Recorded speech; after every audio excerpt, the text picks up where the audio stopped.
Exam ಅಂದ್ರೆ almost ನಿಮ್ಗೆ ಏನ್ ಬರುತ್ತೆ, ಟೆನ್ಷನ್, ಹೇಗೆ ಪ್ರಿಪೇರ್ ಆಗ್ಬೇಕು. ಮತ್ತೆ ಎಕ್ಸಾಮ್ ಅಂದ ತಕ್ಷಣ ಬಂದ್ರೆ ಪೇರೆಂಟ್ಸ್ ನಿಮಗೆ ಪೋಷಕರು ಏನಿರ್ತಾರೆ ಅವ್ರ ಎಕ್ಸ್ಪೆಕ್ಟೇಷನ್ ಏನಿರುತ್ತೆ ಅದರಲ್ಲೂ ಕೂಡ ನಿಮಗೆ ಪ್ರೆಷರ್ ಇರುತ್ತೆ. ಮತ್ತೆ ಅದಕ್ಕಿಂತ ನಾವು ಟೀಚರ್ಸ್ ಅಲ್ಲೂ ಕೂಡ ನಾವು ಎಕ್ಸ್ಪೆಕ್ಟೇಷನ್ ಇರುತ್ತೆ, ಅದರಲ್ಲೂ ಪ್ರೆಷರ್ ಆಗ್ತಾ ಇರ್ತೀವಿ. ಪ್ರೆಷರ್ ಅಂತ ನಿಮಗೆ ನೀವು ಓದಿದ್ದವರು ಇರ್ತಾರೆ, ಎ ಗ್ರೇಡ್ ಇರ್ತಾರೆ, ಎ ಪ್ಲಸ್ ಇರ್ತಾರೆ, ಸಿ ಪ್ಲಸ್ ಇರ್ತಾರೆ, NC ಅಲ್ಲೂ ಕೂಡ ಇರ್ತಾರೆ. ಅವರಲ್ಲೂ ಕೂಡ ಅವರಲ್ಲಿ ಹೇಗೆ ನಾವು ಇಂಪ್ಲಿಮೆಂಟ್ ಮಾಡಬೇಕು, ಅವ್ರಿಗೆ ಯಾಕೆ ನಾವು ಸಿ ಪ್ಲಸ್ ತಗೋತಿದ್ದಾರೆ, ಎ ಪ್ಲಸ್ ತಗೋತಿದ್ದಾರೆ, ಬಟ್ ಇಲ್ಲಿ ಯಾವ್ದ್ರಲ್ಲಿ ನಾವು ಕನ್ಫ್ಯೂಸ್ ಆಗ್ತಾ ಇದೀವಿ ಅನ್ನೋದನ್ನ ನಾವು ಇದರಲ್ಲಿ ತಿಳ್ಕೊಂತ ಹೋಗ್ತೀವಿ. ಮತ್ತೆ ಎಕ್ಸಾಮ್ ಅನ್ನೋದು ನಮಗೆ ಆಲ್ಮೋಸ್ಟ್ ಅದು ತುಂಬಾ ಭಯ ಇರುತ್ತೆ. ಎಕ್ಸಾಮ್ ಅಂದ ತಕ್ಷಣ ನಾಳೆ ಎಕ್ಸಾಮ್ ಹೋಗ್ಬೇಕಂತ ಅಂತಾರೆ, ನಾವು ಹೇಗೆ ಪ್ರಿಪೇರ್ ಆಗೋದು ಅನ್ನೋದು ಗೊತ್ತಿಲ್ಲ. ನಾವು ಯಾವುದೋ ಒಂದು ಹಬ್ಬನ ನಾವು ಆಚರಣೆ ಮಾಡಬೇಕಾದ್ರೆ ಅದಕ್ಕೆ ಮುಂಚೆ ನಾವು ಎಷ್ಟು ಪ್ರಿಪರೇಷನ್ ಅನ್ನು ಮಾಡ್ಕೋತೀವಿ. ಹಬ್ಬ ನಾಳೆ ಅನ್ನೋ ದಿನ ಒಂದು ತಿಂಗಳಲ್ಲಿ ನಾವು ಪ್ರಿಪರೇಷನ್ ಮಾಡ್ಕೋತೀವಿ. ಉದಾಹರಣೆ ನಾವು ಸ್ಕೂಲ್ ಡೇ ನೋಡಿದ್ವಿ, ಸ್ಕೂಲ್ ಡೇ ಸುಮಾರು ಒಂದು ತಿಂಗಳು ನಾವು ಯಾವ ತರ ಪ್ರಿಪೇರ್ ಮಾಡ್ಕೊಂಡು ಅಲ್ಲಿ ಹಬ್ಬದ ಆಚರಿಸ್ಕೊಂಡಿದ್ವಿ. ಆಗ ಆ ಹಬ್ಬದ ನಾವು 1 ಗಂಟೆ ನಾವು ಆಚರಿಸೋದಕ್ಕೆ ಸುಮಾರು 1 ತಿಂಗಳ ಕಾಲ ನಾವು ಅದನ್ನ ಟ್ರೈನಿಂಗ್ ಅಂತ ತಗೊಂಡ್ವಿ. ಅದನ್ನ ಟ್ರೈನಿಂಗ್ ಅಂತ ನಾವು ಪ್ರಿಪರೇಷನ್ ಅಂತ ಮಾಡ್ಕೊಂಡ್ವಿ. ಎಕ್ಸಾಮ್ ಅಲ್ಲೂ ಕೂಡ ಅಷ್ಟೇ, ನೀವು 1 ವರ್ಷ ಓದಿರುವಂತದನ್ನ ನೀವು 3 ಗಂಟೆಯಲ್ಲಿ ನೀವು ಎಕ್ಸಾಮ್ ಅನ್ನ ಬರೀಬೇಕು, ಫೇಸ್ ಮಾಡ್ಬೇಕು ಅಂತಂದ್ರೆ ನೀವು ಯಾವ ತರ ಪ್ರಿಪೇರ್ ಆಗಿರ್ಬೇಕು. ಪ್ರಿಪೇರ್ ಆದ್ರೆ ನಾವು ಹೋದ್ರೆ ನೀವು ಹಬ್ಬ ಅಂತಂದ್ರೆ ನೀವೇನು ಪ್ರಿಪೇರ್ ಮಾಡಿದ್ರೆ ನೀವು ಹೋದ್ರೆ ಅಲ್ಲಿ 5 ನಿಮಿಷದಲ್ಲಿ ನಿಮ್ಗೆ ಏನು ಮಾಡ್ಕೊಳ್ಳೋಕೆ ಆಗೋದಿಲ್ಲ. ಹೌದಲ್ಲ, ನೀವು 5 ನಿಮಿಷ ಡ್ಯಾನ್ಸ್ ಮಾಡ್ಬೇಕಂತಂದ್ರೆ ಇಲ್ಲಿ ಸುಮಾರು 1 ತಿಂಗಳು ನೀವು ಪ್ರಾಕ್ಟೀಸ್ ಮಾಡಿದ್ರೆ ಆ 1 ತಿಂಗಳು ಪ್ರಾಕ್ಟೀಸ್ ಮಾಡದೇ ಇದ್ರೆ ನೀವು ಅಲ್ಲಿ 5 ನಿಮಿಷ ಡ್ಯಾನ್ಸ್ ಮಾಡೋದಕ್ಕೆ ಆಗಲ್ಲ. ಡ್ಯಾನ್ಸ್ ಮಾಡಿಲ್ಲ ಅಂದ್ರೆ ಸಕ್ಸಸ್ ಆಗಲ್ಲ, ಸಕ್ಸಸ್ ಕಾಣೋದಿಲ್ಲ ಅಂತ. ಹೌದಲ್ಲ, ಸೊ ಇದರಲ್ಲೂ ಕೂಡ ಅಷ್ಟೇ, ನೀವು 1 ವರ್ಷ ಪೂರ್ತಿ ನೀವು ಓದಿರುವಂತ ನಾವು ಮಾಡಿರುವಂತ ಪಾಠಗಳನ್ನು ನೀವು ಯಾವ ರೀತಿಯಲ್ಲಿ 3 ಗಂಟೆಯಲ್ಲಿ ಎಕ್ಸಾಮ್ ಬರೀಬೇಕು, ಎಕ್ಸಾಮ್ ಬರೆಯೋದಕ್ಕೆ ನಾವು ಹೇಗೆ ಪ್ರಿಪೇರ್ ಆಗಬೇಕು ಅನ್ನೋದನ್ನ ನಾವು ಇವತ್ತು ತಿಳ್ಕೊಂತ ಹೋಗ್ತೀವಿ. ಅರ್ಥ ಆಯ್ತಲ್ಲ? Okay, first exam is A celebration.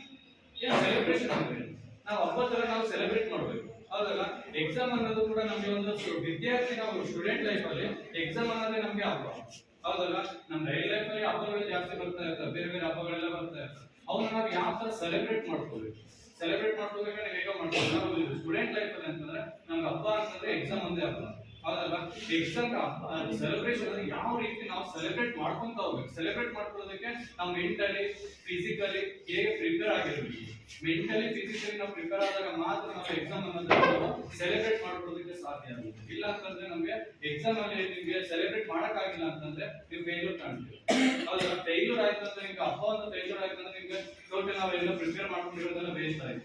ನೀವು 1 ವರ್ಷದಿಂದ ಓದಿರೋದು ಯಾರು ಮಾತಾಡ್ತಾ ಇದ್ರೆ ಆಚೆ ಕಾಯ್ಬಿಡ್ತೀನಿ ನಾನೀಗ ಶಬ್ದ ಬರ್ತಾ ಇದೆ. ಓದ್ತಾ ಇರೋದು 3 ಗಂಟೆಯಲ್ಲಿ ನೀವು ಬರೆದು ಅಲ್ಲಿ ನೀವು ಫೇಲ್ಯೂರ್ ಅಂತ ಕಂಡಾಗ ನೀವು ವೇಸ್ಟ್ ಆಗುತ್ತೆ. 1 ವರ್ಷ ನಿಮ್ಮ ಜೀವನದಲ್ಲಿ 1 ವರ್ಷ ವೇಸ್ಟ್ ಮಾಡ್ದಂಗಾಗುತ್ತೆ. ಹೌದಲ್ಲ, ಅದು 1 ವರ್ಷ ಮತ್ತೆ ರಿಟರ್ನ್ ಬರುತ್ತಾ ನಿಮ್ಮ ಲೈಫ್? 1 ವರ್ಷ ಒಂದು ಮಿನಿಟ್ ಕೂಡ ನಿಮ್ಗೆ ರಿಟರ್ನ್ ತಗೊಳ್ಳೋದಕ್ಕಾಗಲ್ಲ. 1 ನಿಮಿಷ ಆಗಿರ್ಬೋದು, 1 ಸೆಕೆಂಡ್ ಆಗಿರ್ಬೋದು. ಇವಾಗ ಕುತ್ಕೊಂಡಿದ್ದೀವಿ, ಇವಾಗ ನಾವು ಕಾಲಹರಣ ಮಾಡಿದ್ದೀವಿ, ಇವಾಗ ಹೋಗಿರೋಂಥ 1 ಸೆಕೆಂಡ್ ನಮ್ಮ ಜೀವನದಲ್ಲಿ ಯಾವತ್ತೂ ಬರೋದೇ ಇಲ್ಲ. ಬರುತ್ತಾ? ಬರೋದಿಲ್ಲ. ಆ ಬರ್ದಿದ್ದಕ್ಕೆ ನಾವು ಯಾವ ತರ ಪ್ರಿಪೇರ್ ಮಾಡ್ಕೋಬೇಕು, ಸೆಲೆಬ್ರೇಷನ್ ಅನ್ನ ಏನ್ ಮಾಡ್ಕೋಬೇಕು ಅನ್ನೋದನ್ನ ನಾವು ಇದನ್ನ ನೆಕ್ಸ್ಟ್ ಸ್ಲೈಡ್ ಅಲ್ಲಿ ನೋಡ್ಕೊಳ್ಳೋಣ. ಇಲ್ಲಿ what comes when you think examination. Exam ಬಂದಾಗ ನಿಮ್ಗೆ ಯಾವ ತರ ಥಾಟ್ಸ್ ಗಳು ಬರ್ತವೆ? ಫಸ್ಟ್ ಒಂದು ನಿಮ್ಗೆ ಬರೋದು ಭಯ. ಎಕ್ಸಾಮ್ ಅಂದ್ರೆ ಭಯ. ಹೌದಲ್ಲ, ನೀವು ವರ್ಷ ಪೂರ್ತಿ ಓದಿರ್ತೀರ, ಓದ್ಬೇಕಾದ್ರೆ ನಮ್ಗೆ ಏನು ಅನ್ಸೋದಿಲ್ಲ, ಬಟ್ ಎಕ್ಸಾಮ್ ಹತ್ರ ಬಂದ ತಕ್ಷಣ ಭಯ ಆಗ್ತದೆ. ಯಾವ ತರ ಬರುತ್ತೆ ನಿಮ್ಮ ಮೈಂಡ್ ಅಲ್ಲಿ? ಫಸ್ಟ್ ಬರೋದು ನಿಮ್ಮ ಪೇರೆಂಟ್ಸ್ ಗಳು ಇಷ್ಟು ಪರ್ಸೆಂಟ್ ತೆಗಿಲೇಬೇಕು. ಹೌದಲ್ಲ, ನನಗೆ 90% ಬೇಕು. ಅದಕ್ಕಿಂತ ಜಾಸ್ತಿ ನಮ್ಮ ಒತ್ತಡ ಜಾಸ್ತಿ, ಟೀಚರ್ಸ್ ಒತ್ತಡ. ಎಕ್ಸಾಮ್ ಬಂದ ತಕ್ಷಣ ನಮಗೆ A+ ಬೇಕು, A ಗ್ರೇಡ್ ಬೇಕು. ಹೌದಲ್ಲ, ನಮಗೆ NC ಬೇಡ, ಅಂದ್ರೆ ಫೇಲ್ ಆಗಿರೋ ಸ್ಟೂಡೆಂಟ್ ನಮಗೆ ಬೇಡ. ಆ ತರ ಬಂದಾಗ ನಾವು ಜಾಸ್ತಿ ಪ್ರೆಷರ್ ಅನ್ನ ಹಾಕ್ತಾ ಕೂಡ ನಿಮಗೆ ಜಾಸ್ತಿ ಟೆನ್ಷನ್ಗಳು ಕೂಡ ಆಗುತ್ತೆ. ಟೆನ್ಷನ್ ಯಾಕೆ ಆಗುತ್ತೆ ಅದು ಇಂಪಾರ್ಟೆಂಟ್. ಟೆನ್ಷನ್ ಆಗೋದು ಒಂದೇ ಕಾರಣ, ನಾವು ಪ್ರಿಪೇರ್ ಆಗಿಲ್ಲ ಅಂತ. ನಾವು ಯಾವಾಗ ಪರ್ಫೆಕ್ಟ್ ಆಗಿದ್ದೀವಿ, ಅವತ್ತು ನಾವು ಎಕ್ಸಾಮ್ ಅನ್ನೋದು ಸೆಲೆಬ್ರೇಷನ್ ಮಾಡೋದಕ್ಕೆ ನಾವು ರೆಡಿ ಇದ್ದೀವಿ. ನಾವು ಯಾವತ್ತು ನಾವು ರೆಡಿ ಆಗಿರೋದಿಲ್ಲ, ನೀವು ಸಡನ್ ಆಗಿ ಮೈಂಡ್ ಅಲ್ಲಿ ಏನೇನೋ ಥಾಟ್ಸ್ ಗಳು ನಿಮ್ಮ ಮೈಂಡ್ ಅಲ್ಲಿ ಏನೇನೋ ಥಾಟ್ಸ್ ಗಳು ಬರ್ತಾ ಹೋಗ್ತವೆ. ಭಯ ಸ್ಟಾರ್ಟ್ ಆಗುತ್ತೆ. ಭಯ ಸ್ಟಾರ್ಟ್ ಆದ್ಮೇಲೆ ನಿಮ್ಗೆ ಒಂದ್ ವೇಳೆ ಓದಿರೋದು ಕೂಡ ನಿಮ್ಗೆ ಅರ್ಥ ಹೋಗ್ತಾ ಹೋಗುತ್ತೆ. ಹೌದಲ್ಲ, ನಿಮ್ಗೆ ಇದ್ರಲ್ಲಿ ನಿಮ್ಗೆ ಏನಕ್ಕೆ ಭಯ ಬರುತ್ತೆ? ಯಾರಾದ್ರೂ ಹೇಳ್ತಾರೆ ಏನಕ್ಕೆ ಭಯ ಬರುತ್ತೆ? ಎಕ್ಸಾಮ್ ಆದ ತಕ್ಷಣ ಭಯ ಬರುತ್ತೆ. ಏನಕ್ಕೆ ಭಯ ಬರುತ್ತೆ? ನೀವೆಲ್ಲ ಎಕ್ಸಾಮ್ ಬರೀತೀರಿ, ಇನ್ನೇನೊಂದು 60 ದಿನ ಆದ್ಮೇಲೆ ಎಕ್ಸಾಮ್ ಅಟೆಂಡ್ ಮಾಡ್ತೀರಿ. ಅಟೆಂಡ್ ಮಾಡ್ಬೇಕು ನಿಮ್ಗೆ ಇವಾಗಿಂದ ಸ್ಟಾರ್ಟ್ ಆಗುತ್ತೆ ಭಯ. ಪಬ್ಲಿಕ್ ಎಕ್ಸಾಮ್ ಇರುತ್ತೆ, ನೀವು ಫೇಲ್ ಆಗ್ತೀರಿ. ಫೇಲ್ ಆದ್ಮೇಲೆ 1 ವರ್ಷ ವೇಸ್ಟ್ ಆಗುತ್ತೆ. ಆ ವೇಸ್ಟ್ ಆಗಿರೋದಕ್ಕೆ ನಮ್ಗೆ ಸಫರ್ ಪಡ್ತೀವಿ. ಆ ಫೈಲ್ಯೂರ್ ಅಂತ ಬಂದ್ಮೇಲೆ ನಿಮಗೆ ಭಯ ಸ್ಟಾರ್ಟ್ ಆಗುತ್ತೆ. ಯಾಕೆ ಭಯ ಆಗುತ್ತೆ? ಸರ್ ಓದಿಲ್ಲದೆ ಇರೋದಕ್ಕೆ ನಿಮಗೆ ಭಯ ಸ್ಟಾರ್ಟ್ ಆಗೋದು. ಹೌದಲ್ಲ? ನಾವು ಯಾವ ರೀತಿ ಓದ್ಬೇಕು, ಯಾವ ತರ ಪ್ಲಾನ್ ಮಾಡ್ಕೋಬೇಕು, ಮೇನ್ ನಾವು ಪ್ಲಾನಿಂಗ್ ಅನ್ನ ನಾವು ಯಾವ ತರ ಮಾಡ್ಕೋಬೇಕು ಅನ್ನೋದನ್ನ ನಾವು ಇವತ್ತಿನ ನಾವು ತುಂಬಾ ಡೀಪ್ ಆಗಿ ಅರ್ಥ ಮಾಡ್ಕೊಳ್ಳೋಣ. ಯಾವ ರೀತಿ ನೀವು ಪ್ರಿಪೇರ್ ಆಗಬೇಕು. ಪ್ರಿಪೇರ್ ಆಗೋದಕ್ಕೆ ನಾವು ಮುಂಚೆ ನಾವು ಟೈಮ್ ಟೇಬಲ್ ಅನ್ನು ಮಾಡ್ಕೋಬೇಕು. ಹೌದಲ್ಲ? ಟೀಚರ್ಸ್ ಹೇಳ್ತಾ ಇರ್ತಾರೆ ಬೆಳಗ್ಗೆ ಎಷ್ಟು ನೀವು ಓದ್ಬೇಕು, ಇಲ್ಲಾಂದ್ರೆ ನಾವು ಇವತ್ತು ಪಾಠ ಮಾಡಿದೀವಿ ನಾಳೆ ಎಷ್ಟು ಓದ್ಬೇಕು, ನೀವು ಅಷ್ಟು ಹೋಮ್ವರ್ಕ್ ನ ಮಾಡ್ಕೋಬೇಕು. ಇಷ್ಟನ್ನ ಹೋಮ್ವರ್ಕ್ ಮಾಡ್ಕೊಂಡು ಇಲ್ಲ ನಾಳೆ ಒಂದು ಟೆಸ್ಟ್ ಇರುತ್ತೆ, ಆ ಟೆಸ್ಟ್ಗೆ ಎಷ್ಟು ಕಾನ್ಸೆಪ್ಟ್ ಅಂತ ಇರುತ್ತೆ ಅದಕ್ಕೆ ನೀವು ರೆಡಿ ಮಾಡ್ಕೋಬೇಕು. ಹೌದಲ್ಲ? ಅದು ಪ್ಲಾನ್, ಯಾವುದು ಟೀಚರ್ಸ್ ಪ್ಲಾನ್ ಆಗಿರುತ್ತೆ. ಅದೇ ತರ ನೀವು ಎಕ್ಸಾಮ್ ಬರೀಬೇಕಂತಂದ್ರೆ ಎಲ್ಲ ಸಿಲೆಬಸ್ ಅನ್ನ ಓದ್ಬೇಕಂತಂದ್ರೆ ಓದೋ ಜವಾಬ್ದಾರಿ ಇರೋದು ನಿಮ್ದು. ಹೌದಲ್ಲ? ಓದೋ ಜವಾಬ್ದಾರಿ ನಿಮ್ದು ಅಂತಂದ್ರೆ ನಾವು ಹೇಗೆ ಪ್ರಿಪೇರ್ ಮಾಡ್ಕೋಬೇಕು. ಹೌದಲ್ಲ?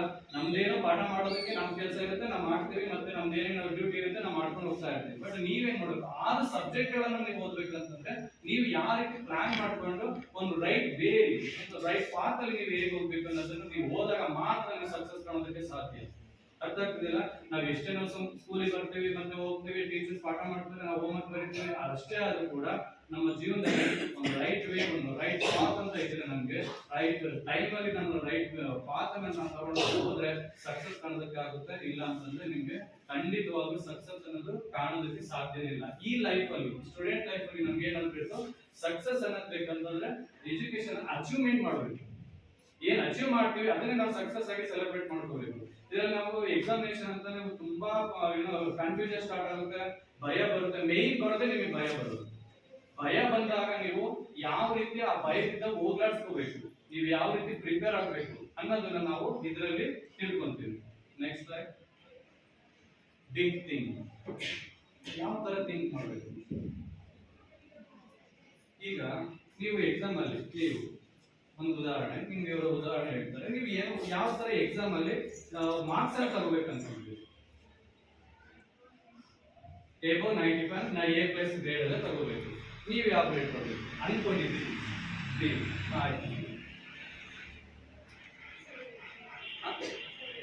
A grade. ಇಲ್ಲೇ ಡಿಫ್ರೆನ್ಶಿಯೇಟ್ ಆಗಿದೆ. ಅವ್ರು A+ ತಗೋಬೇಕಂತಿದ್ರೆ ಇವ್ರು A ಗ್ರೇಡ್ ತಗೋಬೇಕಂತಿದ್ರೆ ನೀವು ಎಷ್ಟು ಗ್ರೇಡ್ ತಗೋತೀವಿ? ಯಾವ ಗ್ರೇಡ್ ತಗೋತೀವಿ?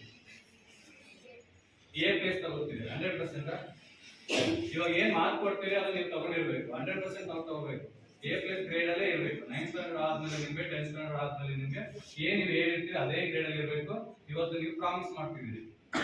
ನೆಕ್ಸ್ಟ್ ನೀವು ಚೈತ್ರ, ನೀವು ಯಾವ ಗ್ರೇಡ್ ತಗೋತೀರಿ? A ಗ್ರೇಡ್ ತಗೋತೀವಿ. ಓಕೆ, ನೆಕ್ಸ್ಟ್ ನೀವು ಯಾವ ಗ್ರೇಡ್ ತಗೋತೀರಿ? A grade. ಎಲ್ಲರೂ A ಗ್ರೇಡ್ ತಗೋತೀವಿ, ಒಂದು A+ ತಗೋತೀವಿ, ಒಂದು C ತಗೋತೀವಿ, B+ ತಗೋತೀವಿ. ಈ ತರ ನಮ್ಗೆ ಇಲ್ಲೇ ಡಿಫ್ರೆನ್ಶಿಯೇಟ್ ಆಗ್ತಾ ಹೋಗುತ್ತೆ.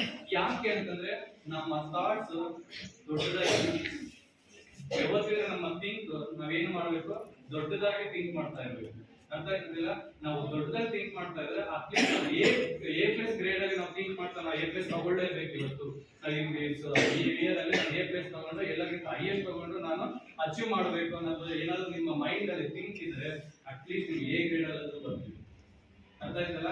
ಅದು C+ ಹೋಗೋದಿಲ್ಲ, B+ ಹೋಗೋದಿಲ್ಲ. ನಾವು ಯಾವತ್ತಿದ್ರು ಕೂಡ ತುಂಬಾ ದೊಡ್ಡತನದಲ್ಲಿ ನಾವು ಥಿಂಕ್ ಮಾಡಬೇಕು, ದೊಡ್ಡದಾಗಿರ್ಬೇಕು ನಮ್ಮ ಯೋಚನೆಗಳು.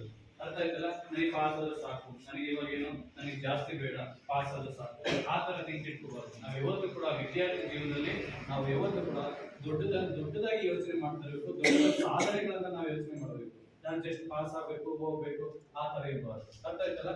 ನಿಮ್ಮಲ್ಲೇ ನಿಮ್ಮ ಯೋಚನೆಗಳು ಬೇರೆ ಬೇರೆ ಆದಾಗ ನಿಮ್ಗೆ ಬೇರೆ ಬೇರೆ ಯೋಚನೆಗಳು ಬಂದಾಗ ಬೇರೆ ಬೇರೆ ತರ ಅಚೀವ್ಮೆಂಟ್ಸ್ ಗಳು ಬರ್ತವೆ. ಅರ್ಥ ಆಯ್ತಲ್ಲ? ನಾವು ವಿದ್ಯಾರ್ಥಿ ಜೀವನದಲ್ಲಿ ನಾವು ಜಸ್ಟ್ ಪಾಸ್, ಹೌದಲ್ಲ? ನೀವು ರ್ಯಾಂಕ್ ಸ್ಟೂಡೆಂಟ್. ಇದರಲ್ಲಿ ನಮ್ಗೆ ಏನ್ ಡಿಫ್ರೆನ್ಶಿಯೇಟ್ ಆಗುತ್ತೆ? ನಾವು ದೊಡ್ಡದಾಗಿ ಯೋಚನೆ ಮಾಡಲಿಲ್ಲ, ನಮ್ಗೆ ಈ ತರ ಅಚೀವ್ಮೆಂಟ್ ಮಾಡೋದಕ್ಕೆ ಯಾವುದು ಕೂಡ ಸಾಧನೆ ಮಾಡೋದಕ್ಕೆ ಯಾವುದು ನಮ್ಗೆ ಅವಕಾಶಗಳು ಸಿಗ್ಲಿಲ್ಲ. ನಿಮ್ಗೆಲ್ಲ ಅವಕಾಶ ಸಿಗ್ತಿದೆ, ನೀವು ಯೂಸ್ ಮಾಡ್ಕೋಬೇಕು. ಪ್ರತಿಯೊಂದು ಅವಕಾಶಗಳಿದೆ. ಇಲ್ಲಿರೋರಲ್ಲಿ ಎಲ್ಲರೂ ಕೂಡ ಅಡಲ್ಟ್ಸ್ ಅಂತ ಮೇಲೆ ನಿಮ್ಮ ಬ್ರೈನ್ ಇರೋದು ಎಷ್ಟು? 1 kg 400 ಗ್ರಾಮ್. ಎಲ್ಲರಿಗೂ ಅಷ್ಟೇ ಇರೋದಲ್ಲ? ಎಲ್ಲರೂ ಕೂಡ ನಿಮ್ಗೆ ಬ್ರೈನ್ ಅಷ್ಟೇ ಇದೆ ಅಂತಂದ್ರೆ ನಿಮ್ಮ ಥಿಂಕ್ಗಳಲ್ಲಿ ಬೇರೆ ಬೇರೆ ಆಗ್ತಾನೆ ಹೋಗುತ್ತೆ. ಯಾಕೆ ಬೇರೆ ಬೇರೆ ಆಗ್ತಾ ಹೋಗುತ್ತೆ? ನಿಮ್ಮ ಯೋಚನೆಗಳ ಮೇಲೆ ಡಿಪೆಂಡ್ ಆಗುತ್ತೆ. ಅರ್ಥ ಆಯ್ತಲ್ಲ? ಕೆಲವರು ಓದೋದ್ರಲ್ಲಿ ನಾನು ಇವತ್ತು ಬಂದ್ರೆ ಸಾಕು, ಹೋಮ್ವರ್ಕ್ ಹೇಳಿದ್ರೆ ನಾಳೆ ಟೆಸ್ಟ್ ಇದೆ, ನನಗೆ ಏನು ಬೇಡ, ಪಾಸ್ ಆಗಕ್ಕೆ ನಾನು ಓದಿಸ್ಬೇಕು. ಎಷ್ಟೋ ಜನ ಹೇಳ್ತಾ ಇರ್ತೀವಿ ಪಾಸ್ ಆಗ್ಬೇಕು, ನಾ ಪಾಸ್ ಆಗ್ಬೇಕು ಅಷ್ಟೇ. ಅದ್ರ ಮೇಲೆ ನಾನು ಸ್ಕೂಲಲ್ಲಿ ಟಾಪರ್ ಬರ್ಬೇಕು ಅನ್ನೋದನ್ನ ಯಾರು ಯೋಚನೆ ಮಾಡೋದಿಲ್ಲ. ಹೌದಲ್ಲ? ನಿಮ್ಗೆ ಬ್ಯಾಡ್ಸ್ ಅನ್ನ ನಾವು ಕೊಡ್ತೀವಿ, ಟಾಪರ್ ಬಂದಾಗ ಅಲ್ಲಿ ಹೋಗಿ ನಿಂತ್ಕೊಂಡು ಒಂದು ಬ್ಯಾಟ್ ತಗೊಂಡಾಗ ಅದರಲ್ಲಿರೋ ಖುಷಿನೇ ಬೇರೆ. ಆ ಬ್ಯಾಟ್ ತಗೊಂಡು ನಮ್ಮಲ್ಲಿ ನಾವೇ ಓಡಾಡ್ತಾ ಇರ್ತೀವಿ. ನಮ್ಮ ಸ್ಕೂಲ್ ಟಾಪರ್ ಅಂತ ಹೇಳ್ಕೊಳ್ಳೇರೋ ನಮ್ಮಲ್ಲಿ ಬ್ಯಾಟ್ ಇರುತ್ತೆ. ಆ ಬ್ಯಾಟ್ ನೋಡಿ ನಾವು ಖುಷಿ ತಗೋಬೇಕು, ಹೌದಲ್ವಾ? ಅದು ಎಲ್ಲರಲ್ಲಿ ಒಬ್ಬರಾಗಿದ್ದಾರೆ ಅಂತಂದ್ರೆ ಅವ್ರ ಸಾಧನೆ ಎಷ್ಟಿರುತ್ತೆ, ಆ ಸಾಧನೆ ಹೇಗೆ ಬಂತು, ಅವ್ರ ಎಫರ್ಟ್ ಇದ್ದಾನೆ ಬಂದಿತ್ತು. ಸುಮ್ಮನೆ ಯಾರಿಗಿದ್ದು ಬರೋದಿಲ್ಲ, ಹೌದಲ್ಲ? ಸುಮ್ಮನೆ ಅದೊಂದು ಎಕ್ಸಾಮ್ ನಲ್ಲಿ ಕೂತ್ಕೊಂಡ ತಕ್ಷಣ ನಾವು ಬ್ಯಾಟ್ಸ್ ಕೊಡೋದಿಲ್ಲ. ಅದು ಸಾಧನೆ ಆಗಿರ್ಬೇಕು. ಅದು ನಿಮ್ಮ ಯೋಚನೆಗಳು ದೊಡ್ಡದಾಗೆ ಇರಬೇಕು. ಯಾವತ್ತೂ ಕೂಡ ಚಿಕ್ಕದಾಗಿ ಯೋಚನೆ ಮಾಡಬೇಡಿ, ಚಿಕ್ಕದಾಗಿ ಯೋಚನೆಯನ್ನ ಮಾಡಬೇಕು. ಇವ್ರು ಯಾರು ಗೊತ್ತಲ್ವಾ? ಯಾರು?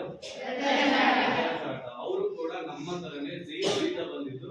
ಅವರು ಇವತ್ತು ನಮ್ಮ ದೇಶ ಪ್ರಪಂಚದಾದ್ಯಂತ ಅವರು ಎಲ್ಲರಿಗೂ ಕೂಡ ಗೊತ್ತಾಯ್ತು. ಅವರ ಸ್ಟೋರಿ ಕೇಳಿದ್ರೆ ಅವರ ಸ್ಟೋರಿಗಳಲ್ಲಿ ನೀವು ಓದ್ತಾ ಹೋದ್ರೆ ಅವರ ಯೋಚನೆಗಳು ಯಾವ ರೀತಿ ದೊಡ್ಡದಾಗಿದ್ವು, ಅವ್ರ ಸಾಧನೆ ಹೇಗೆ ಮಾಡಿದ್ರು. ಇವರು ಪ್ರೇರಣೆಯನ್ನ ತಗೊಳ್ಳೋದಾದ್ರೆ ಇನ್ನೂ ಇವರು ಹಲವಾರು ಇದ್ದಾರೆ. ಅಬ್ದುಲ್ ಕಲಾಂ, ಹೌದಲ್ಲ? ಅಬ್ದುಲ್ ಕಲಾಂ ಅವರ ಯೋಚನೆಯಲ್ಲಿ ಜಾಸ್ತಿ ಇತ್ತು, ತುಂಬಾ ದೊಡ್ಡದಾಗಿತ್ತು. ಅವರ ಸಾಧನೆಗಳು ಕೂಡ ತುಂಬಾ ದೊಡ್ಡದಾಗಿತ್ತು, ಹೌದಲ್ಲ? ನಿಮ್ಮ ಸಾಧನೆಗಳು ಕೂಡ ಇವ್ರ ತರನೇ ಇರಬೇಕು.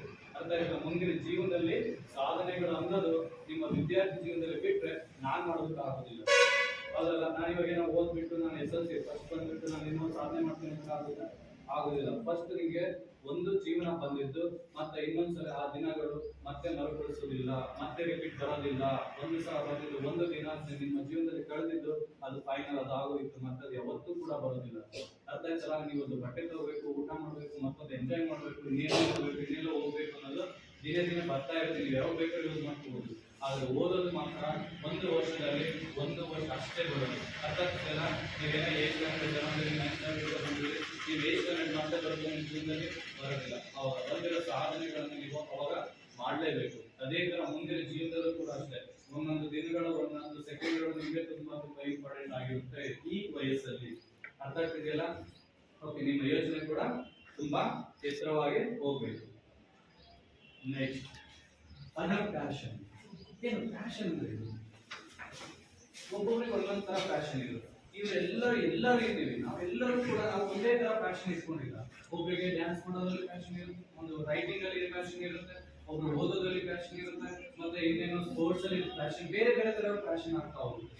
ಸೊ ಇದರಲ್ಲಿ ನೀವು ಓದೋದನ್ನ ಯಾವ ರೀತಿ ರೂಢಿಸ್ಕೋಬೇಕು, ಯಾವ ರೀತಿ ನಾವು ಓದೋದನ್ನ ಪ್ಯಾಷನ್ ಅನ್ನ ಬೆಳೆಸ್ಕೋಬೇಕು. ಓದೋದೊಂದಿಲ್ಲ, ರೈಟಿಂಗ್ ಸ್ಕಿಲ್ ಆಲ್ಸೋ. ಅರ್ಥ ಆಯ್ತಲ್ಲ? ರೈಟಿಂಗು ಕೂಡ ಒಂದು ಸ್ಕಿಲ್, ಅದು ಒಂದು ಕೂಡ ಪ್ಯಾಷನ್. ಕೆಲವರು ಬರೀತಾ ಇರ್ತಾರೆ ರೈಟಿಂಗ್ ಅಲ್ಲಿ, ಅವ್ರು ನೋಡಿದ್ರೆ ಹ್ಯಾಂಡ್ ರೈಟಿಂಗ್ ಅವರೆಲ್ಲ ಮುದ್ದಾಗಿರ್ತಾರೆ, ನಿಮ್ಮದು ನೋಡಿದ್ರೆ ಹ್ಯಾಂಡ್ ರೈಟಿಂಗ್ ಇಷ್ಟು ಚೆನ್ನಾಗಿರ್ತಾರೆ ಅಲ್ವಾ? ನೋಡ್ಕೊಂಡಿದ್ದೀರಲ್ವಾ? ನೀವು ರೈಟಿಂಗ್ ಅಲ್ಲಿ ನಿಮ್ಮ ಒಂದು ಪ್ಯಾಷನ್ ಇದೆಯಾ? ಎಲ್ಲರಿಗೂ ಇದೆಯಾ?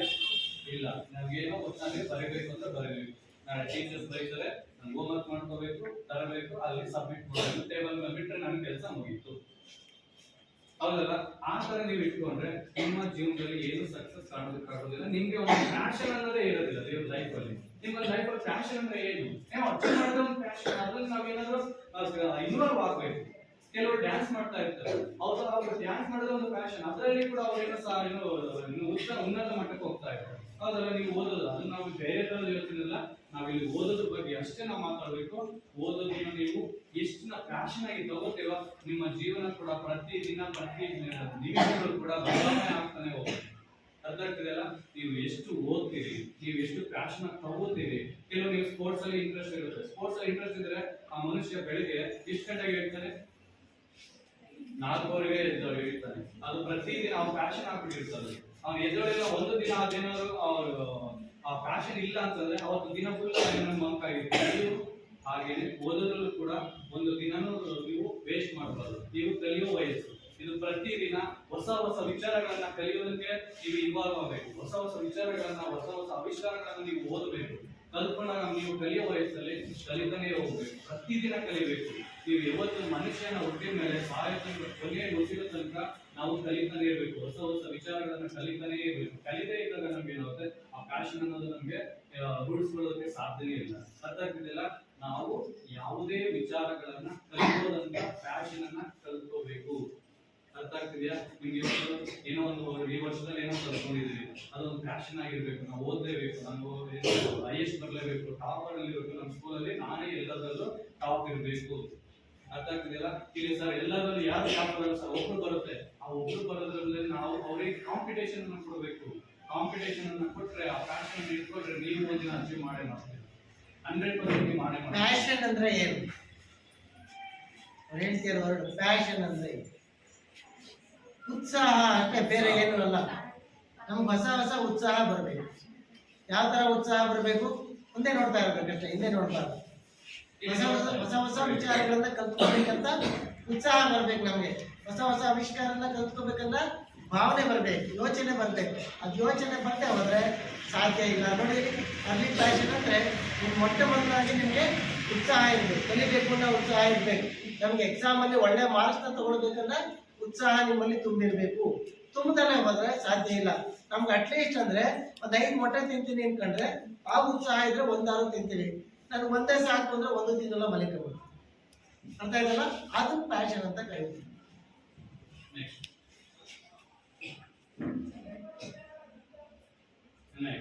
ಇದರಲ್ಲಿ ಈ ಸ್ಲೈಡ್ ಅಲ್ಲಿ ತುಂಬಾ ಕೇಳ್ಕೊಳ್ಳೋ ತುಂಬಾನೇ ಅರ್ಥ ಇದೆ. ಇರೋದು 4 ವರ್ಡ್, ಜಸ್ಟ್ 4 ವರ್ಡ್ ಇದೆ. ಇನ್ನು ಸ್ಟ್ರೆಂತ್, ವೀಕ್ನೆಸ್, ಅಪರ್ಚುನಿಟಿ ಮತ್ತೆ ಇನ್ನು ಸ್ಟ್ರೆಂತ್ ಏನು? ನಾವು ಫಸ್ಟ್ ಆಫ್ ಆಲ್ ನಾವು ನಮ್ಮ ಬಗ್ಗೆ ತಿಳ್ಕೊಂತ ಹೋಗ್ಬೇಕು. ನಮ್ಮ ಸ್ಟ್ರೆಂತ್ ಏನು? ಇವಾಗ ನನ್ನ ಸ್ಟ್ರೆಂತ್ ಏನು? ನಾನು ವಿಜ್ಞಾನ ಪಾಠ ಮಾಡಬೇಕು, ಅದರಲ್ಲಿ ನಾನು ಯಾವ ರೀತಿ ಮಾಡಬೇಕು, ನನ್ನ ಸ್ಟ್ರೆಂತ್ ಏನು ಅಂತ ನಾವು ತಿಳ್ಕೋಬೇಕು. ನಿಮ್ಮ ಸ್ಟ್ರೆಂತ್ ಏನು? ನಿಮ್ಮ ಸ್ಟ್ರೆಂತ್ ಅಲ್ಲಿ ನಿಮಗೆ ಫಸ್ಟ್ ನೀವು ಎಕ್ಸಾಮ್ ನ ಸೆಲೆಬ್ರೇಟ್ ಮಾಡ್ಕೊಳ್ತಾ ಇದ್ದೀವಿ. ಎಕ್ಸಾಮ್ ಸೆಲೆಬ್ರೇಟ್ ಮಾಡ್ಕೊಳ್ತಾ ಇದ್ದೀವಿ ಅಂತ ಸೆಲೆಬ್ರೇಟ್ ಮಾಡ್ಕೊಳ್ಳೋದಕ್ಕೆ ನಿಮ್ಮ ಸ್ಟ್ರೆಂತ್ ಏನಿದೆ ಅಂತ ನಾವು ತಿಳ್ಕೋಬೇಕು. ಅರ್ಥ ಆಗ್ತಿದೆಯಲ್ಲ? ನಿಮ್ಮ ಸ್ಟ್ರೆಂತ್ ಅನ್ನ ನಿಮಗೆ ತಿಳ್ಕೊಂಡೇ ಇಲ್ಲ. ನಾವ್ ಏನ್ ಹೇಳ್ತಾ ಇದ್ದೀವಿ, ನಾವು ಇವಾಗ ಏನೋ ಕೇಳಿದ್ರೆ ಸರ್ ನಾನು A+ ಬರಬೇಕು ಸರ್. A+ ತಗೊಳ್ಳೋದಕ್ಕೆ ನಿಮ್ಮ ಸ್ಟ್ರೆಂತ್ ಏನಿರಬೇಕು ಇಂಪಾರ್ಟೆಂಟ್ ಅದು. ಅರ್ಥ ಆಯ್ತು? ನೀವು ಸ್ಟ್ರೆಂತ್ ನೀವು ಓದೇ ಇರೋದಿಲ್ಲ, ನೀವು ರೈಟಿಂಗ್ ಇರೋದಿಲ್ಲ, ನೀವೇನು ಪ್ರಾಕ್ಟೀಸ್ ಮಾಡೋದಿಲ್ಲ. ಬಟ್ ನಾವು ಸ್ಟ್ರೆಂತ್ ವೀಕ್ನೆಸ್ ಆಗ್ತಾ ಹೋಗುತ್ತೆ. ಎಲ್ಲಿ ಸ್ಟ್ರೆಂತ್ ವೀಕ್ನೆಸ್ ಆಗುತ್ತೆ, ಅಪರ್ಚುನಿಟೀಸ್ ಕೂಡ ಡಿಕ್ರೀಸ್ ಆಗ್ತಾ ಹೋಗುತ್ತೆ. ನೀವು ಯಾರು ಚೆನ್ನಾಗಿ ಓದ್ತೀರಿ, ನೀವು ಯಾರು ಅದೇನೋ ಸ್ಟ್ರೆಂತ್ ಅನ್ನ ಜಾಸ್ತಿ ಮಾಡ್ಕೊತಾ ಹೋಗ್ತೀರಿ. ಸ್ಟ್ರೆಂತ್ ಅಂತಂದ್ರೆ ನಾವು ಕಲಿಯೋದನ್ನ, ವಿಚಾರಗಳನ್ನ ತಿಳ್ಕೊಳ್ಳೋದನ್ನ, ನಮ್ಮ ಸ್ಟ್ರೆಂತ್ ಅನ್ನ ಜಾಸ್ತಿ ಮಾಡ್ಕೊಂಡಾಗ ಅಪರ್ಚುನಿಟೀಸ್ ಜಾಸ್ತಿ ಆಗ್ತಾ ಹೋಗ್ತವೆ.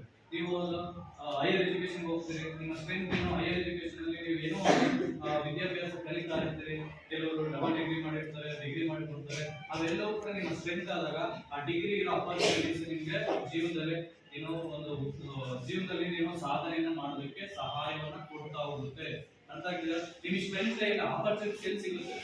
ನೀವು ಅಟ್ಲೀಸ್ಟ್ ನಿಮ್ಮ ಸ್ಟ್ರೆಂತ್ ಏನೂ ಇಲ್ಲ ಅಂತಂದ್ರೆ ನಿಮ್ಮ ಜೀವನದಲ್ಲಿ ಏನ್ ಸಾಧನೆ ಮಾಡ್ತೀವಿ? ಹೌದಲ್ಲ?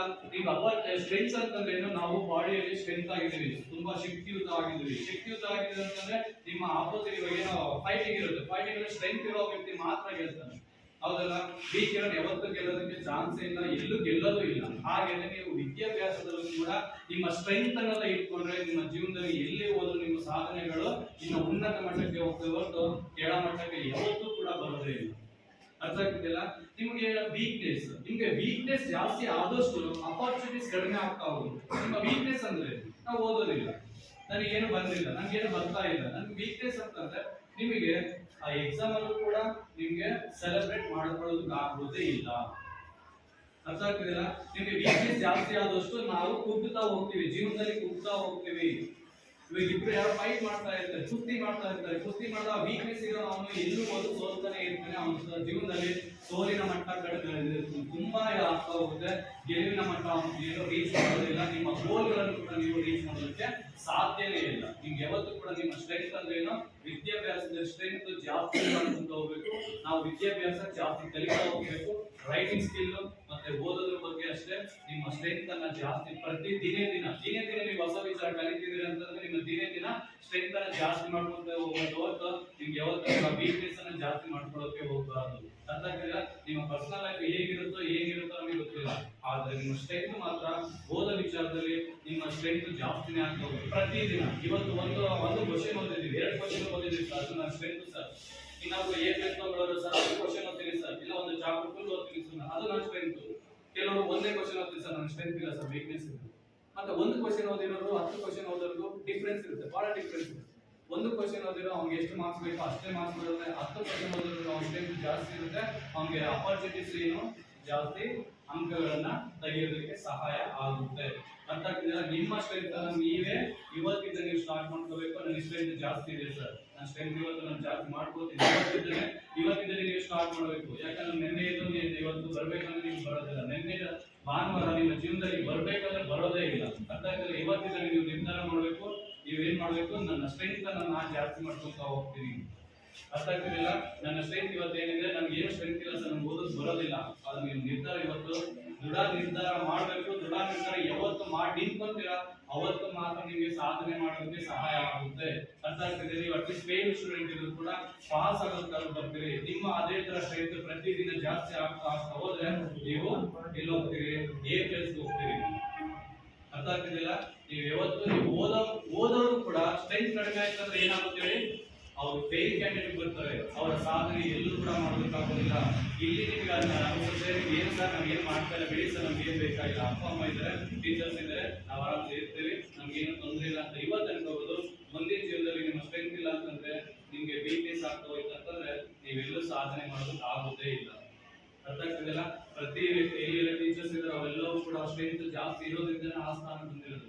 ಅರ್ಥ ಆಗ್ತಿದೆ? ನಿಮ್ಮ ಸ್ಟ್ರೆಂತ್ ಇಲ್ಲ ಅಂತಂದ್ರೆ ನೀವು ಸುತ್ತಮುತ್ತ ನೋಡ್ತಾ ಇರ್ತೀವಿ ಯಾವ ತರದ ಕೆಲಸಗಳನ್ನ ಮಾಡ್ತಾರೆ, ಅವರವ್ರ ಸ್ಟ್ರೆಂತ್ ಗೆ ತಕ್ಕನಾಗಿ ಅವರವರು ಕೆಲಸಗಳನ್ನ ಮಾಡ್ತಾರೆ.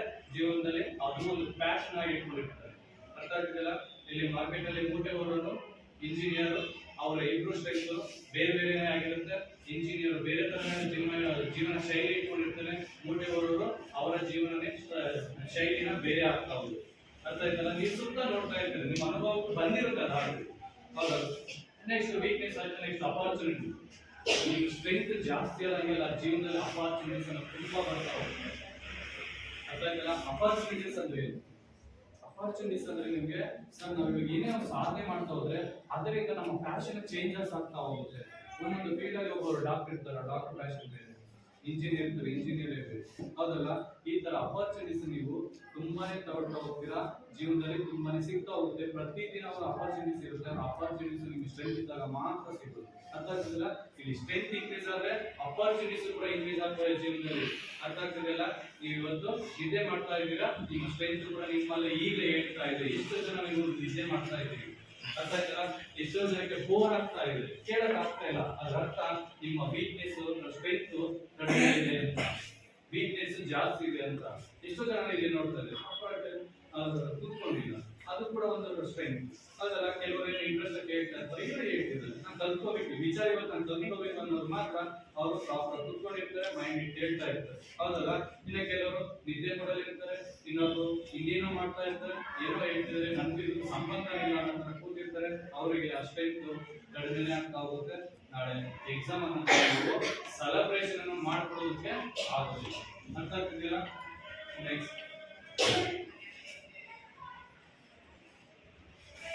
ನೆಕ್ಸ್ಟ್ ಮನುಷ್ಯರನ್ನು ರೂಮಿನಲ್ಲಿ ಕೂಡಿ ಹಾಕಬಹುದು, ಮನಸ್ಸನ್ನು ರೂಮಿನಲ್ಲಿ ಕೂಡಿ ಹಾಕಲು ಸಾಧ್ಯವಿಲ್ಲ. ಹೌದಾ? ಕಾನ್ಸಂಟ್ರೇಷನ್ ಇಲ್ಲಿ ಇರೋರಲ್ಲ, ಎಲ್ಲರಲ್ಲೂ ಕೂಡ ಒಂದು ಪೀರಿಯಡ್ ಕಂಟಿನ್ಯೂಸ್ ಆಗಿ ಯಾವ ಕಾನ್ಸಂಟ್ರೇಷನ್ ಇಟ್ಟು ಪಾಠ ಎಷ್ಟು ಜನ ಕೇಳಿದ್ರಿ ಸರ್? ನಾನು ಫಸ್ಟ್ ಇದ್ದಾಗ ಯಾವುದೋ ಒಂದು ಸೈನ್ಸ್ ಕ್ಲಾಸ್ ಸ್ಟಾರ್ಟ್ ಆಗುತ್ತೆ, ಒಂದು ಕನ್ನಡ ಕ್ಲಾಸ್ ಸ್ಟಾರ್ಟ್ ಆಗುತ್ತೆ, ಇಂಗ್ಲಿಷ್ ಆರ್ಟ್ಸ್ ಸಬ್ಜೆಕ್ಟ್ ಹೇಳಿದ್ದಾರೆ ಸರ್. ಟೀಚರ್ಸ್ ಬಂದಿದ್ದಾರೆ, ಅವರು ಯಾರು ಸ್ಟಾರ್ಟ್ ಮಾಡ್ತಾರೆ ಪಾಠ ಮಾಡೋದಕ್ಕೆ ಸ್ಟಾರ್ಟ್ ಮಾಡ್ತಾರೆ, ಅವರು ಕೊನೆ ಆದ ತನಕ ಅವ್ರು ಹೋಗೋ ತನಕ ನಾನು ಕಾನ್ಸಂಟ್ರೇಷನ್ ಇಟ್ಟು ಕೇಳಿದ್ದೀನಿ ಅನ್ನೋದು ಎಷ್ಟು ಜನ ಇದೆ? ಕಾನ್ಸಂಟ್ರೇಷನ್ ಇಟ್ಟು ಕೇಳಿದ್ರೆ ಆಗ ನಿಮ್ಮ ಸಬ್ಜೆಕ್ಟ್ ಎಲ್ಲವೂ ಕೂಡ ಕ್ಲೀನಾಗಿ ಅರ್ಥ ಆಗಿದೆಯಾ? ಎಲ್ಲ ಅರ್ಥ ಆಗಿದೆ. ಇಲ್ಲಿ ಕಾನ್ಸಂಟ್ರೇಷನ್ ಅನ್ನೋದನ್ನ ವೇರಿ ಆಗ್ತಾ ಹೋಗುತ್ತೆ. ಒಬ್ಬೊಬ್ಬ ಮನುಷ್ಯನಲ್ಲೂ ಒಬ್ಬೊಬ್ಬರ ತರ ಕಾನ್ಸಂಟ್ರೇಷನ್ ಅನ್ನ ವೇರಿ ಆಗ್ತಾ ಹೋಗೋದು. ಮನಸ್ಸನ್ನು ನಮ್ಮ ಹಿಡಿತದಲ್ಲಿ ನಾವು ಇಟ್ಕೋಬೇಕು. ಫಸ್ಟ್ ಸ್ಟೂಡೆಂಟ್ ಲೈಫ್ ಅಲ್ಲಿ ಹಿಡಿತ ಯಾವ ಇಟ್ಕೊಂಡಿರ್ಬೇಕು? ಓದೋದ್ರಲ್ಲಿ ಮಾತ್ರ ಇಟ್ಕೊಂಡಿರ್ಬೇಕು, ಬೇರೆದ್ರಲ್ಲಿ ನೀವು ಹೇಗೆ ಇಟ್ಕೊಂಡು ಕೂಡ ನಿಮ್ಮ ಡೈಲಿ ಲೈಫ್ ಅಲ್ಲೂ ಕೂಡ ಅಷ್ಟೇ. ಡೈಲಿ ಲೈಫ್ ಅಲ್ಲಿ ಸಹ ನೀವು ಮಾಡಬೇಕು, ಅದು ಕಾನ್ಸಂಟ್ರೇಷನ್ ಬರಬೇಕು. ಅವಾಗ ನಿಮ್ಗೆ ಅದನ್ನು ಅದು ಏನು ಕಾನ್ಸಂಟ್ರೇಷನ್ ಬಂದಾಗ ಅದ್ರ ಮೇಲೆ ಇಷ್ಟ ಆಗ್ಬೇಕು. ಫಸ್ಟ್ ಅದು ನಮ್ಗೆ ಇಷ್ಟಪಟ್ಟು ನಾವು ಕೆಲಸಗಳನ್ನ ಮಾಡಬೇಕು. ಕಷ್ಟಪಟ್ಟು ನಾವು ಕೆಲಸಗಳನ್ನ ಯಾವತ್ತು ಮಾಡ್ತೀವೋ ಅವ್ರು ನಮಗೆ ಸಕ್ಸಸ್ ಕಾಣೋದಕ್ಕೆ ಸಾಧ್ಯವೇ ಇಲ್ಲ. ಅರ್ಥ ಆಗ್ತಿದೆಯಲ್ಲ? ನೀವು ಓದೋದು ಇಷ್ಟಪಟ್ಟರೆ ಮಾತ್ರ ನೀವು ಓದೋದು. ಇಷ್ಟಪಟ್ಟಿಲ್ಲ ನಾವು ಓದಲ್ಲ, ನಮ್ಗೆ ಇಷ್ಟ ಆಗ್ತಿಲ್ಲ ಸರ್, ಯಾರು ಟೀಚರ್ಸ್ ನಮ್ಗೆ ಬಡಿತಾರೆ ಇಲ್ಲ ಮನೇಲಿ ಬೈತಾರೆ, ಅವ್ರು ಏನೋ ಮಾಡ್ತಾರೆ ಅಂತ ಹೇಳ್ಬಿಟ್ಟು ಅವರಿಗೋಸ್ಕರ ಮಾಡ್ತಾ ಹೋದ್ರೆ ನಿಮ್ಮ ಜೀವನದಲ್ಲಿ ನೀವು ಸಕ್ಸಸ್ ಅನ್ನು ಕಾಣೋದಕ್ಕೆ ಸಾಧ್ಯನೇ ಇಲ್ಲ.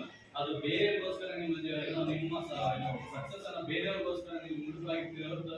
ನಿಮ್ಮ ಜೀವನ ನಿಮ್ಮ ಪ್ಯಾಷನ್ ಅಲ್ಲಿ ನಿಮ್ಮ ಖುಷಿಗೋಸ್ಕರ ನೀವು ಅನುಭವಿಸೋದಿಲ್ಲ. ಬೇರೆಗೋಸ್ಕರ ನೀವಿದ್ದೀರಿ, ಬೇರೆಗೋಸ್ಕರ ನಾವೆಲ್ಲ ಭೂಮಿ ಮೇಲೆ ಇದ್ದೀವಿ ಅಂತ ನಮ್ಗೆ ಅನಿಸುತ್ತೆ ಹೊರತು ಬೇರೆ ನಿಮಗೆ ಮನಸ್ಸನ್ನ ಕಾನ್ಸಂಟ್ರೇಷನ್ ಇಡೋದಕ್ಕೆ ಅಲ್ಲಿ ಸಾಧ್ಯತೆ ಇಲ್ಲ. ಅರ್ಥ ಆಗ್ತಿಲ್ಲ?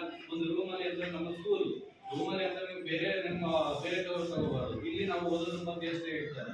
ನಿಮ್ಮ ಶಾಲೆಯಲ್ಲಿ ಎಷ್ಟು ಜನ, ನಾನು ನಿಮ್ಮಲ್ಲಿ ನೀವೇ ಯೋಚನೆ ಮಾಡಬೇಕು, ನಾನು ಇವತ್ತು ಇಷ್ಟು ಕೇಳಿದ್ದೀನಿ, ಇಷ್ಟು ನಾನು ಮಾಡಿದ್ದೀನಿ, ಇವತ್ತೇನು ಟೀಚರ್ಸ್ ಹೇಳಿದ್ದಾರೆ ಅದಿಷ್ಟು ಕಂಪ್ಲೀಟ್ ನಾನು ಕೇಳ್ಕೊಂಡಿದ್ದೀನಿ, ಅಷ್ಟು ಜ್ಞಾನವನ್ನು ನಾನು ತಗೊಂಡಿದ್ದೀನಿ ಅನ್ನೋರು ಕೆಲವರು ಮಾತ್ರ. ಆ ಕೆಲವರಲ್ಲಿ ಮಾತ್ರ ಅದು ಜ್ಞಾನ ಇತ್ತು, ಅದರ ಮನಸ್ಸನ್ನು ಹಿಡಿತಾ ಇಟ್ಕೊಂಡಿದ್ದಾರೆ, ನಾನು ಕೇಳಿದ್ದೀನಿ, ಪಾಠ ಎಲ್ಲ ಕೇಳಿದ್ದೀನಿ ಅನ್ನೋರು ಮಾತ್ರ ಸಕ್ಸಸ್ ಅನ್ನೋದಕ್ಕೆ ಸಾಧ್ಯ ಆಗುತ್ತೆ. ಇಲ್ಲ ಅಂತಂದ್ರೆ ಸಕ್ಸಸ್ ಅನ್ನೋದಕ್ಕೆ ಸಾಧ್ಯನೇ ಆಗೋದಿಲ್ಲ. ಪ್ರತಿಯೊಂದು ವಿಚಾರದಲ್ಲೂ ಅಷ್ಟೇ ಕಾನ್ಸಂಟ್ರೇಷನ್ ಇಟ್ಟರೆ ಮಾತ್ರ ನಮ್ಗೆ ಬರುತ್ತೆ. ಮನಸ್ಸನ್ನು ಏಕಾಗ್ರತೆ ಮಾಡಬೇಕು. ಮನಸ್ಸನ್ನು ಏಕಾಗ್ರತೆ ಮಾಡೋಕೆ ಫಸ್ಟ್ ನಾವು ಯಾವ ತರ ಪ್ರಿಪೇರ್ ಮಾಡ್ಕೋಬೇಕು ಅದು ಇಂಪಾರ್ಟೆಂಟ್. ಕೆಲವರು ಜ್ಞಾನ ಅದು ಕಾನ್ಸಂಟ್ರೇಷನ್ ಇಂಪ್ರೂವ್ ಮಾಡ್ಕೋಬೇಕು, ಧ್ಯಾನ ಮಾಡ್ತಾರೆ. ಧ್ಯಾನದಲ್ಲಿ ಫಸ್ಟ್ ಧ್ಯಾನ ಮಾಡ್ತಾ ಕೆಲವರು ಧ್ಯಾನ ಮಾಡ್ತಾ ನಿದ್ದೆ ಹೋಗಿರ್ತಾರೆ, ಅದು ಕಾನ್ಸಂಟ್ರೇಷನ್ ಇರೋದಿಲ್ಲ. ನೀವು ಪಾಠ ಮಾಡ್ತಾ ಇನ್ನು ಪಾಠ ಕೇಳ್ತಾ ಏನಾಗುತ್ತೆ, ನಿದ್ದೆ ಹೋಗಿರ್ತೀವಿ. ಹೌದಲ್ಲ, ಕೆಲವು ಟೈಮಲ್ಲಿ ಎಷ್ಟೋ ಜನ ಎಕ್ಸಾಮ್ ಬರೀತಾ ನಿದ್ದೆ ಹೋಗಿರ್ತೀವಿ, ಕಾನ್ಸಂಟ್ರೇಷನ್ ಇದೆಯಾ?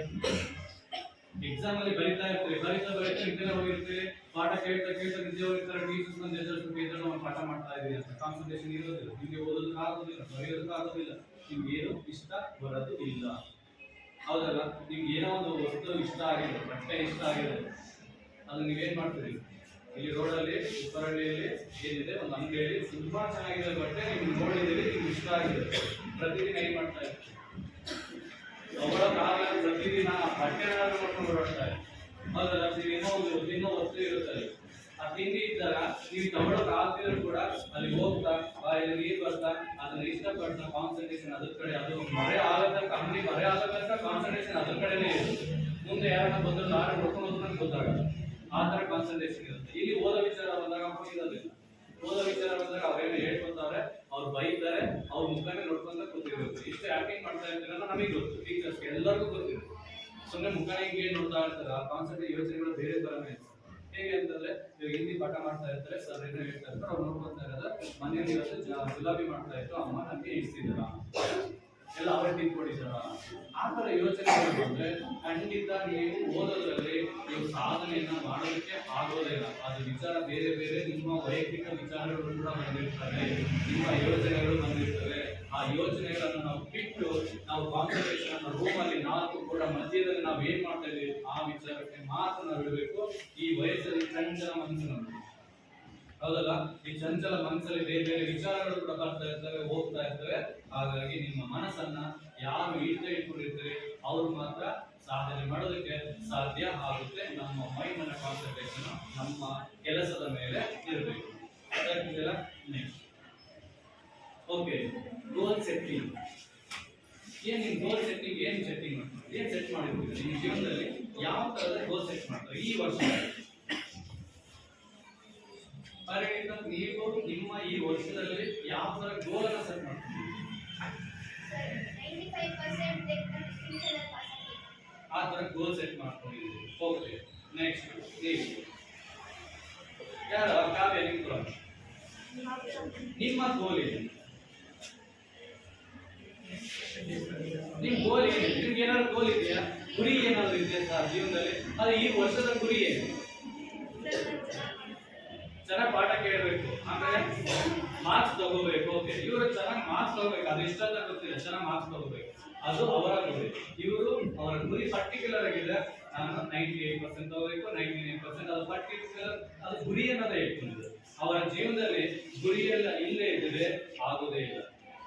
ಅರ್ಥ ಆಗ್ತಿದೆಯಾ? ಗುರಿ ಗುರಿ ನಮಗೆ ಎಷ್ಟು ಇಂಪಾರ್ಟೆಂಟ್ ಅಂತಂದ್ರೆ ಆ ಗುರಿಯನ್ನ ನಾವು ಸಾಧನೆಯನ್ನ ಮಾಡಲೇಬೇಕಾಗುತ್ತೆ. ಅರ್ಥ ಆಗ್ತಿದೆಯಾ? ಗುರಿ ಇಲ್ಲದ ಜೀವನ ಏನಕ್ಕೆ ಸಮಾನ? ಗುರಿ ಇಲ್ಲದ ಜೀವನ ಏನಕ್ಕೆ ಸಮಾನ? ನಮ್ಮ ಬದುಕಿನಲ್ಲಿ ಶೂನ್ಯಕ್ಕೆ ಸಮಾನ. ಅರ್ಥ ಆಯ್ತಲ್ಲ? ನಮಗೆ ಗುರಿಯನ್ನು ನಾವು ಏನಿದ್ರೆ ಮಾತ್ರ ನಾವು ಗುರಿ ಮುಟ್ಟೋದಕ್ಕೆ ರೀಚ್ ಮಾಡೋದಕ್ಕೆ ಸಾಧ್ಯ ಆಗುತ್ತೆ. ಅರ್ಥ ಆಯ್ತಲ್ಲ? ನಿಮ್ಮ ಗುರಿ ಎಷ್ಟು ಜನ ನಾವು ಬ್ಯಾಟ್ ತಗೋಬೇಕಂತ ಇಟ್ಕೊಂಡಿದ್ದೀವಿ, ಇಲ್ಲೇ ತನಕ ಎಷ್ಟು ಜನ ಇಟ್ಕೊಂಡಿದ್ದೀವಿ, ಎಷ್ಟು ಜನಕ್ಕೆ ಬಂದಿಲ್ಲ, ಎಷ್ಟು ಜನ ನಾವು FA3ಯಲ್ಲಿ ನಾನು ಬ್ಯಾಟ್ಸ್ ಅನ್ನ ಗುರಿಯಾಗಿ ಇಟ್ಕೊಂಡಿದ್ದೆ, ನನಗೆ ಬಂದಿಲ್ಲ ಅನ್ನೋ ಎಷ್ಟು ಜನ ಇದ್ದೀವಿ? ನಿಮ್ಮ ಗುರಿ ಕರೆಕ್ಟ್ ಆಗಿ ಇಲ್ಲ. ನಿಮ್ಮ ಗುರಿ ನಿಮ್ಮನ್ನು ಯಾವತ್ತು ನೇರವಾಗಿ ಇಲ್ಲ, ಅವತ್ತು ನಿಮ್ಮ ಗುರಿಯನ್ನು ತಲುಪೋದಕ್ಕೆ ಸಾಧ್ಯನೇ ಇಲ್ಲ. ಇವಾಗ 120 ಮಾರ್ಕ್ಸ್ ಇದೆಯಲ್ಲ, FA3 120 ಮಾರ್ಕ್ಸ್, ನಿಮ್ಮ ಗುರಿ ಏನಿರಬೇಕು? ಬ್ಯಾಟ್ ತಗೋಬೇಕು. ಬ್ಯಾಟ್ ತಗೊಳ್ಳೋದಕ್ಕೆ ಒಬ್ಬ FA2 ಅಲ್ಲಿ ಏನಾಗಿರ್ತದೆ 120 ಔಟ್ ಆಫ್ 120 ತಗೊಂಡಿರ್ತಾರೆ. ನೀವು ಕೂಡ ನಿಮ್ಮ ಗುರಿ ಎಲ್ಲಿಗಿರ್ಬೇಕು 120 ಇರಬೇಕು 190 ತಗೊಂಡ್ರೆ ನಿಮ್ಗೆ ಆ ಬ್ಯಾಡ್ಜ್ ಅನ್ನು ತಗೊಳಕ್ ಆಗೋದಿಲ್ಲ. ನಿಮ್ಮ ಗುರಿ ಬ್ಯಾಡ್ಜ್ ಅನ್ನು ಹಾಕೊಳ್ಬೇಕು. ನೀವು ಬ್ಯಾಡ್ಜ್ ಅನ್ನು ಹಾಕೊಂಡ್ರೆ ನಿಮ್ಮ ಮನೆಯಲ್ಲಿ ಹೋದಾಗ ನಿಮ್ಮ ಮನೆಯಲ್ಲಿ ನಿಮ್ಮ ಪೇರೆಂಟ್ಸ್ ಯಾವ ತರ ಖುಷಿ ಪಡ್ತಾರೆ, ಪಕ್ಕದಲ್ಲಿ ಹೇಳ್ತಾರೆ ನನ್ನ ಮಗಳು ಫಸ್ಟ್ ಬಂದಿದ್ದಾರೆ ಹೌದಲ್ಲ, ಅದಕ್ಕೆ ನೀವು ಬ್ಯಾಡ್ಜ್ ಅನ್ನು ಹಾಕೊಂಡಿರ್ತೀರಿ. ನಿಮ್ಮ ಮನೆ ಅಕ್ಕಪಕ್ಕದಲ್ಲೂ ಕೂಡ ನಿಮ್ಮ ಅಪ್ರಿಷಿಯೇಟ್ ಮಾಡ್ತಾರೆ.